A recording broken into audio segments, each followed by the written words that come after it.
So how do I change that? Like, how do I start, like... Get happy in yourself. Because you're looking for happiness in your external world.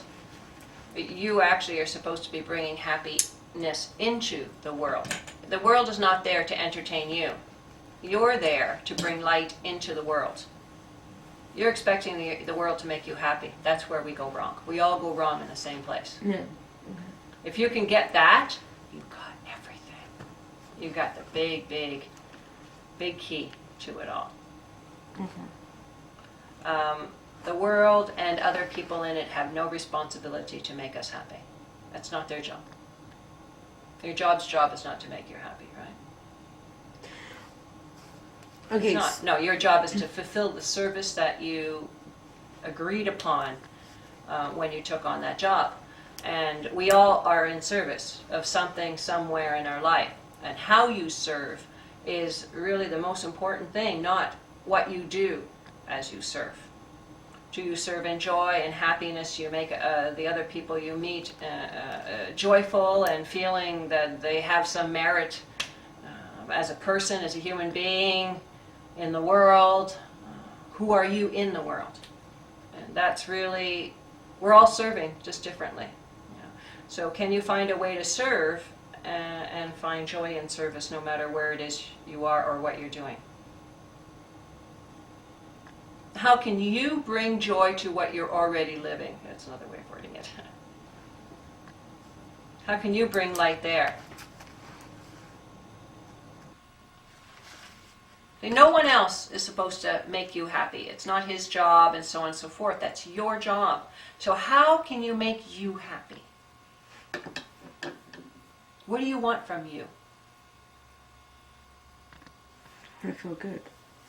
So make yourself feel good. See, what happens to us is we're so used to making others make us feel good. We don't know how to make ourselves feel good. It's a shame when you think about it. We have no idea. We're not taught that in school. I'm sorry. You want someone else to make you happy. And you want your outside world to make you happy. We all do. But it doesn't work. No. Somewhere along the line we wake up from that because we begin to worry it's defeatist and it's not happening and we're 50 years old and it still hasn't happened, whatever, you know. So the younger you realize that, the faster you'll be in your power. You can make yourself happy like that, but you have to want to. Now, usually we want someone else to make us happy because then that proves their dedication or love to us, or we put our stories behind it. But what stories are you telling yourself that are keeping you unhappy? Because that's basically what it is.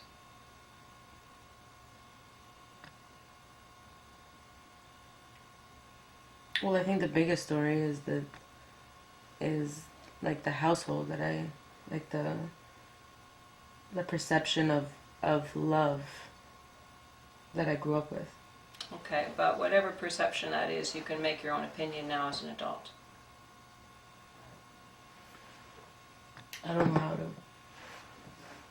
Like, I find it very hard.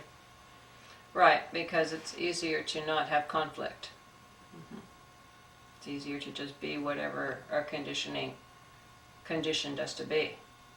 And when we are uprooting our consciousness to begin to examine which parts of our belief system we want to keep and which ones we need to throw out as weeds, then we need to make that action and reaction. And I think that's kind of where you're at. Thing is, you have to realize what's weeds and what you've been supporting and yank it out. Because you've got too much energy going into weeds and not enough into flowers and roses. Right. There's only so much energy that each of us have. There has to come a time when each of us makes new choices and we decide that the conditioning of the past is not going to be who we are, and that's not what we're going to create our future from. It takes a wise mind to make that choice.